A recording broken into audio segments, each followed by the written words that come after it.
Baik, selamat pagi anak-anak semuanya. Saat ini kita akan mulai materi kita, yaitu belajar tematik. Sebelumnya kita ada baiknya berdoa. Kita berdoa. Bapa di surga, saat ini kami akan memulai pembelajaran kami. Tuhanlah yang memberikan kepintaran bagi kami, berkati semuanya anak-anak dimanapun mereka berada. Tuhan berikan kesehatan, di dalam nama Tuhan Yesus kami berdoa. Amin. Baik, kita akan lanjuti pembelajaran kita. Pada hari Senin yang lalu kita sudah bahas subtema 2 sampai ke pembelajaran yang kedua. Saat ini anak-anak boleh buka LKS-nya halaman 47. Di sana kita akan bahas pembelajaran yang ketiga, ya. Sudah semuanya buka LKS? Nah, sambil buka LKS kamu juga boleh lihat yaitu layar yang ada di depanmu sendiri, bahwa di sana ada gambar telinga.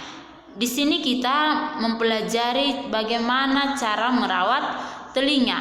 Perhatikan semuanya, pada gambar yang pertama itu ada telinga yang bersih.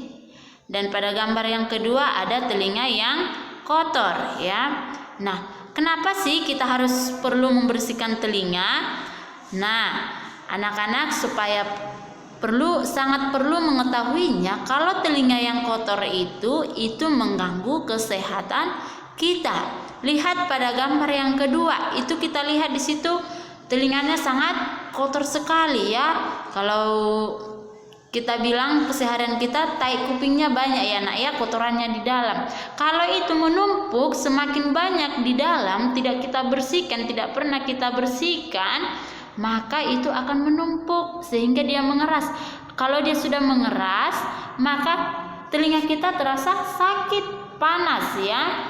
Lalu itulah mengganggu gendang telinga, sehingga kita tidak bisa mendengar kalau kita tidak obati segera mungkin, ya. Jadi anak-anak, bagaimana supaya telinga kita ini tidak memiliki kotoran yang begitu keras? Perlu juga kita harus banyak-banyak minum, ya, agar telinga kita ini tidak ada yaitu kotoran yang sangat keras di dalamnya. Kita harus banyak-banyak minum sehingga saat kita membersihkan dia tidak terasa sakit, dia terasa lembut untuk dibersihkan.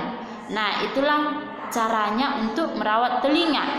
Agar dapat mendengar suara dengan jelas, tentu telinga harus bersih. Nah, jadi anak-anak, mulai sesudah kita mempelajari ini, telinga kita itu harus kita bersihkan, ya nak, ya, supaya bersih dan sehat, ya. Jika telinga kotor, pendengaran akan terganggu. Nah, cara membersihkan telinga itu, gunakanlah dia benda yang lunak, jangan pernah menggunakan benda yang tajam. Apa itu benda yang tajam? Nah, seperti kita sering mencongkel telinga kita dengan jari kita, ya, itu tidak boleh, nak. Nanti kalau saat kita mencongkel telinga kita dengan tangan, saat kuku kita lagi panjang sehingga terkorek sedikit, ya, bagian dalam telinga kita, maka telinga kita menjadi tergores dan itu menjadi terasa sakit. Tapi anak-anak, gunakanlah pembersih telinga, ya, karena pembersih telinga itu bendanya lunak. Jadi kita harus membersihkan telinga kita supaya telinga kita ini bisa terawat, tidak sakit, supaya tetap sehat. Nah, sekarang kita akan mempelajari yaitu kerjasama di lingkungan masyarakat. Nah, pada hari Senin yang lalu kita sudah mempelajari bagaimana kerjasama di lingkungan rumah, ya. Kerjasama di lingkungan rumah itu kita harus ikut mengerjakan apa yang sudah diperintahkan orang tua kepada kita dan itu harus kita tanggung jawab. Sekarang kerjasama di lingkungan masyarakat itu dapat kamu lihat di halaman 51, ya. Kita di situ mempelajari kerjasama di lingkungan masyarakat. Di lingkungan masyarakat itu kita harus perlu bekerja sama Tujuannya agar pekerjaan kita itu terasa ringan ya. Nah, kerjasama di lingkungan masyarakat antara lain sebagai berikut ya. Ada itu melaksanakan ronda ya. Melaksanakan ronda tujuannya untuk menjaga keamanan lingkungan sekitar. Dan juga ada membersihkan tempat ibadah ya. Boleh kita kerjasama di lingkungan masyarakat itu membersihkan tempat ibadah. Apa sih gunanya kita membersihkan tempat ibadah? Kita sangat perlu membersihkan tempat ibadah ya. Kalau kita contohnya pergi ke gereja, kalau gereja kita tidak bersih, maka saat kita beribadah kita tidak nyaman. Ya, kita tidak nyaman untuk memuji Tuhan. Tetapi pemikiran kita itu melihat kotoran-kotoran yang ada di dalam gereja tersebut. Makanya anak-anak semuanya, kita itu harus perlu membersihkan tempat ibadah. Itu merupakan kerjasama di lingkungan masyarakat. Nah, yang ketiga, membersihkan selokan ya. Tujuan kita membersihkan selokan agar terhindar dari penyakit dan banjir. Kalau selokan kita tidak bersih, maka akan banyak nyamuk.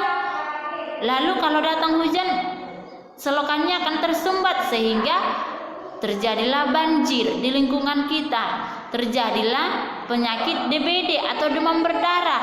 Jadi kita harus membersihkan selokan. Bagaimana caranya agar kita tidak mengerjakannya sendiri? Itulah tadi yang katakan tadi, harus perlu kerja sama ataupun gotong royong ya. Sangat perlu kita ini kerja sama. Secara umum manfaat kerjasama antara lain sebagai berikut. Nah, apa manfaatnya kita melakukan kerjasama atau gotong royong? Yang pertama, pekerjaan kita itu akan cepat selesai. Lalu menghemat tenaga. Yang tadinya tenaga kita semuanya keluar mengerjakan sesuatu, karena kita sudah ramai-ramai sehingga tenaga kita itu tidak keluar semuanya. Nah, yang ketiga, mempererat hubungan persaudaraan. Nah, yang tadinya kita tidak kenal dengan teman-teman kita yang belum pernah kita lihat, tapi karena ada kerjasama ini, melalui kerjasama itu kita menjadi kenal dengan teman-teman yang belum pernah kita lihat. Nah, yang keempat, terciptanya rasa aman. Kalau sudah bersih rumah ibadah kita, kalau sudah bersih selokan kita, kalau sudah nyaman lingkungan kita, maka kita pun bisa tinggal di masyarakat itu dalam keadaan aman. Nah, yang kelima, lingkungan menjadi bersih dan nyaman. Itulah tadi. Kalau semuanya kita bisa lakukan itu dengan cara kerjasama di lingkungan masyarakat atau bergotong royong, maka lingkungan kita menjadi bersih dan nyaman. Jadi anak-anak semuanya, apabila ada pekerjaan atau kerjasama di lingkungan sekitarmu, di tempatmu tinggal, anak-anak boleh ikut serta. Itu tidak dibatasi, harus orang tua. Anak-anak juga boleh. Apa tugasnya? Contohnya saat membersihkan selokan, anak-anak boleh membuang sampah, ya, boleh mengantarkan air minum kepada orang tua yang sedang bekerja. Sangat banyak apa yang harus kita lakukan di lingkungan masyarakat untuk ikut serta dalam bergotong royong. Nah, jadi kiranya saat kita sudah mempelajari ini, anak-anak semuanya bisa paham dan juga bisa melakukannya di dalam kehidupan kita serta di dalam lingkungan masyarakat. Nah, sampai di sini pembahasan kita. Anak-anak semuanya tugasnya di rumah boleh dibuka LKS-nya di halaman 62 ya nak ya. LKS halaman 62 IPA ya. Kamu kerjakan di rumah halaman 62 bagian IPA-nya saja.